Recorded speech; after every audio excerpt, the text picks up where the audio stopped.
देखें, जहाँ तक ये जो डायबिटिक पॉलीन्यूरोपैथी का आप बात कर रहे हैं ना, जो शुगर की वजह से जो न्यूरोपैथी होती है, ये बेसिकली स्टार्ट में नहीं होती। ये डायबिटीज़ जैसे जैसे पुरानी होती है, ख़ास तौर पे वो डायबिटीज़ हर डायबिटिक को नहीं होती। जिसकी डायबिटीज़ पुरानी हो और जितना अरसा गुजर चुका हो वो सब अनकंट्रोल रहा हो, यानी शुगर लेवल कभी भी 200 से नीचे ना आया हो, फास्टिंग भी कभी भी जो है वो 130 से नीचे ना आया हो, रैंडम भी 200 से ऊपर रहा हो, और HbA1c कभी भी उनकी 7 से या 7.5 से नीचे ना आई हो, उसको हम कहते हैं कि ये अनकंट्रोल्ड है। और जब ये अनकंट्रोल साल 2 साल 3 साल के अरसे तक चलती रहती है, फिर जो है डायबिटिक पॉलीन्यूरोपैथी जो है वो आती है, डेवलप होती है, उसके साइन सिम्टम्स डेवलप होती है। और वो सबसे पहले तो ये होता है कि जब डायबिटिक पॉलीन्यूरोपैथी शुरू होती है तो स्टार्ट में पाँव जलते हैं, पाँव में दर्द भी होता है, टांगों में भी दर्द होता है। इसके अलावा ब्रेन फॉग, जैसे मैंने पहले भी कई वीडियो में जिक्र किया था कि नींद सही तरीके से नहीं आती, दिमाग सोता नहीं है, सोचता रहता है और ख्यालात कुछ और आते रहते हैं। बंदा वैसे सो रहा होता है लेकिन उसका दिमाग जो है वो जाग रहा होता है। ये चीज़ भी जो है न्यूरोपैथी के स्टार्ट में होती है। प्लस पाँव का सुनपन भी शुरू हो जाता है। कभी कभी उंगलियां या कभी कभी आधा पाँव, कभी पूरा पाँव थोड़ी देर के लिए नम हो जाता है। फीलिंग्स जो हैं, सेंसरी फीलिंग्स जो हैं वो डिस्टर्ब होना शुरू हो जाती हैं। रेस्टलेस लेग्स, कभी कभी इतनी पाँव में बेचैनी होती है रात को कि सोया नहीं जाता, नींद आ रही होती है लेकिन पाँव की बेचैनी या उसमें जलन या उसमें एक बेचैनी सी जो है वो सोने नहीं देती। बंदा इधर उधर करवट बदलता रहता है, पाँव मलता है, कभी कभी तेल लोग मलना शुरू कर देते हैं। ये चीज़ें भी न्यूरोपैथिक सिम्टम्स है। दूसरा ये कि पाँव कभी कभी ठंडे हो जाते हैं, यानी जो है ना वो सख्त सर्दियों में भी जो है वो लोग जो हैं वो कहते हैं कि यार हम तो कंबल लेके और मतलब जो है ना उसको जो है वो सर्दियों में जो है वो भी जो है वो बाज़-औक़ात गर्म फीलिंग होती है, पाँव गर्म रहते हैं और वो सर्दियों में भी, सख्त सर्दी में भी जो है वो कंबल डालना पड़ता है, या मतलब सख्त सर्दियों में भी कंबल से बाहर पाँव रखने पड़े, इतने सख्त किस्म के जो है ना वो उनको ना गर्म हो जाते हैं। और वो दोनों इंतहाओं पे ही है वो सिम्टम्स है जो होते हैं, लेकिन ये होते हैं डायबिटीज़ जब अनकंट्रोल्ड रहे। प्री डायबिटीज़ क्योंकि बॉर्डरलाइन स्टेज होती है, पहली स्टेज होती है डायबिटीज़ की, तो उनमें ये सिम्टम्स नहीं आते।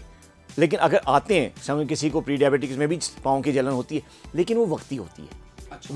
वो जब शुगर लेवल हाई होता है, पाँव जले, थोड़े से सुनपन महसूस हुआ और जैसे ही शुगर लेवल नॉर्मल हुए वो ठीक हो गया।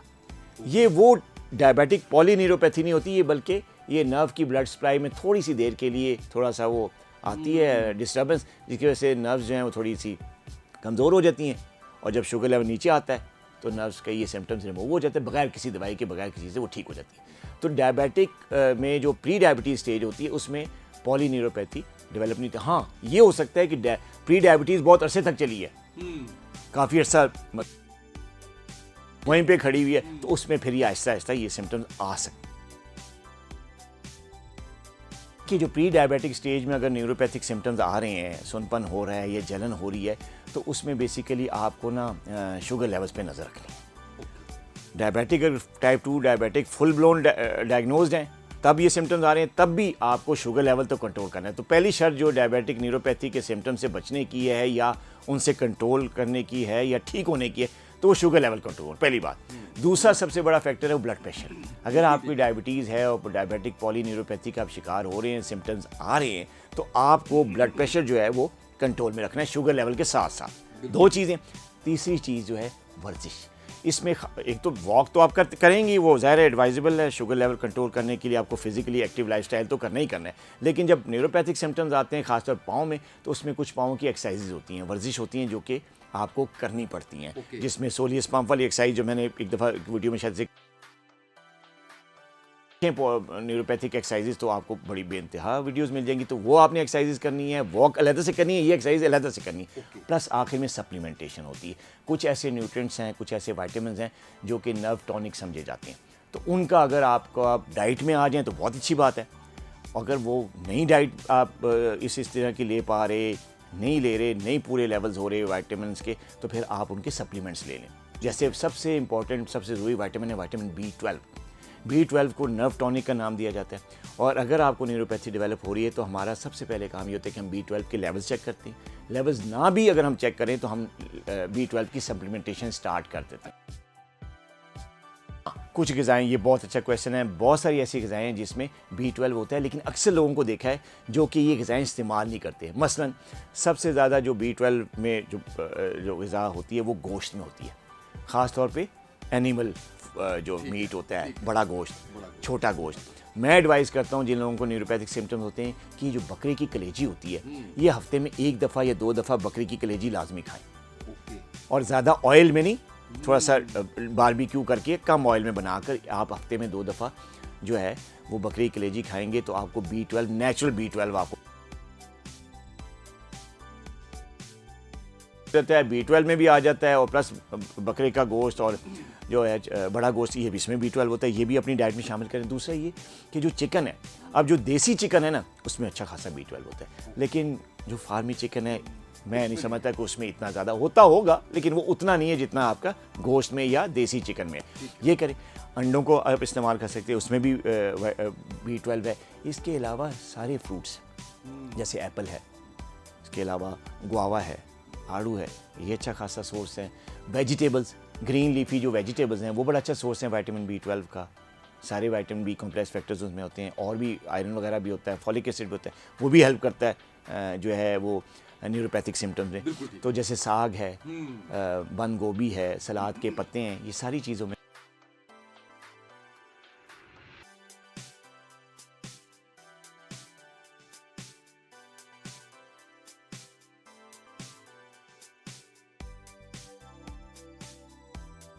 देखिए जो विटामिन्स हैं वो तो डेवलप कंट्रीज़ में भी, फ्रांस में, अमेरिका में, यूके में ओवर द काउंटर सेल हो रहे हैं, वो ठीक है, वो आप अगर डॉक्टर की प्रिस्क्रिप्शन के बगैर ले लेते हैं। लेकिन उसमें मैं ये एडवाइस करूँगा लोगों को कि अगर आप डॉक्टर की प्रिस्क्रिप्शन के साथ लेंगे तो वो डॉक्टर क्या करेगा, वो अकॉर्डिंग टू द डेफिशिएंसी उसकी डोज रिकमेंड कर देगा, वो पूरा कर देगी। देखिए जैसे मिसाल के तौर पे अगर आपने B12 जो है वो यूजली हम जब बहुत ज़्यादा पॉलीन्यूरोपैथी होती है हम रिकमेंड करते हैं कि 1500 माइक्रोग्राम आपने डेली लेना ही लेना है, ठीक है। लोग क्या करते हैं 500 ले रहे होते हैं, पता ही नहीं है, वो ओवर द काउंटर लेके जैसे पर्चे के बगैर आप चले गए, तो वो ले तो रहे होते हैं, लेकिन उसका फ़ायदा उतना नहीं मिल सकता जितना कि अगर आप डॉक्टर से करेक्ट डोज में अगर आप लेंगे, अगर 1000 माइक्रोग्राम या 1500 माइक्रोग्राम ले तो इसका फ़ायदा होगा।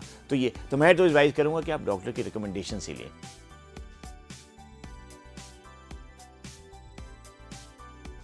देखिए न्यूरोपैथी का जो है ना वो वैसे जो टेस्ट है वो बड़ा हाई-फाई किस्म का टेस्ट है, उसको कहते हैं नर्व कंडक्शन स्टडीज़, लेकिन वो डॉक्टर की एडवाइस के बगैर ना करवाएं, क्योंकि वो डॉक्टर डिसाइड करता है कि किस स्टेज में न्यूरोपैथी है और किस स्टेज में ये टेस्ट होना चाहिए। पहली स्टेज में या दूसरी स्टेज में जो न्यूरोपैथी में हम एडवाइस नहीं करते कि आप ये नर्व कंडक्शन स्टडीज़ करवाएं। हाँ, अगर नर्व्स जो हैं वो न्यूरोपैथी इस हद तक सीरियस हो गई है, इस हद तक एडवांस हो गई है कि उसमें मोटर नर्व्स भी इन्वॉल्व हो रही हैं। मोटर नर्व्स जो पावर देती हैं, जो मसल के जो पावर है, जो कॉन्ट्रैक्शन है, वो डिस्टर्ब हो रही है, आपको इस हद तक वीकनेस आ रही है, न्यूरोपैथी हो रही है कि आपसे चला नहीं जा रहा, आपसे उठा नहीं जा रहा, आपके पाँव से, तो उस सूरत में फिर हम नर्व कंडक्शन स्टडी करवाएं।